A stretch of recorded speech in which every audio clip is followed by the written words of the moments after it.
Vuoi assaggiare una birra dove al suo interno scopri la specialità tipica friulana? Lumi Beer, il prodotto ricavato in 20 ettari di terreno coltivato orzodistico, biodiversità, performance ambientale. Lumi Beer nelle sue 5 versioni disponibili, 4 per consumo veloce e dissetante e la versione Magnum per intenditori. Lumi Beer si abbina a qualsiasi palato. Lumi Beer è un prodotto esclusivo Azienda Agricola Pancera, il buon seme, i buoni frutti.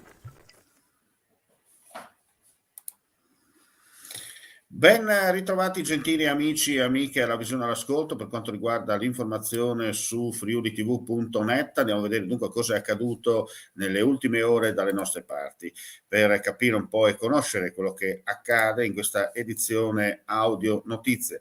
Allora andiamo a vedere subito gli aggiornamenti di cronaca. Un uomo di 25 anni di origine colombiana, Efraín Acampo González, è stato arrestato dalla polizia di Udine con l'accusa di violenza sessuale. Altre 2 persone di 22 e 25 anni, entrambi di origine venete, sono stati denunciati per oltraggio e resistenza a pubblico ufficiale. Il tutto è successo questa notte intorno alle 3.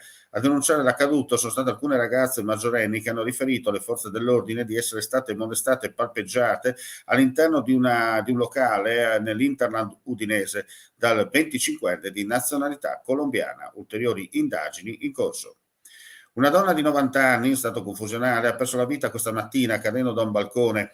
Il tragico incidente è successo intorno alle 11 nella zona di Via Nimis in pieno centro Udine. Sul posto sono intervenuti gli operatori sanitari del 118 che hanno constatato soltanto il decesso.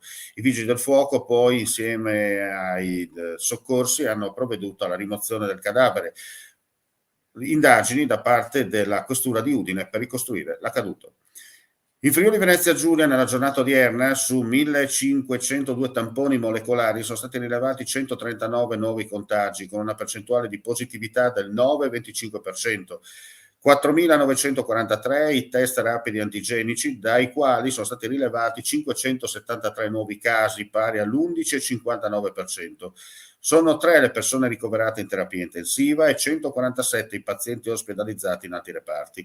Nella giornata odierna si registra un decesso. E con questa notizia chiudiamo qui questa edizione flash. Grazie come sempre per la visione all'ascolto. Ulteriori news sul nostro sito friulitv.net. Non resta che augurare a tutti voi una felice giornata di Pasquetta. C'è chi ti promette la luna, chi ti promette le stelle, chi farà un nuovo universo se sarà il caso.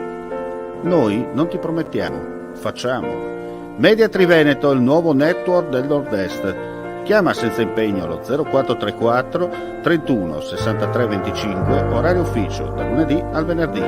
info@mediatriveneto.com.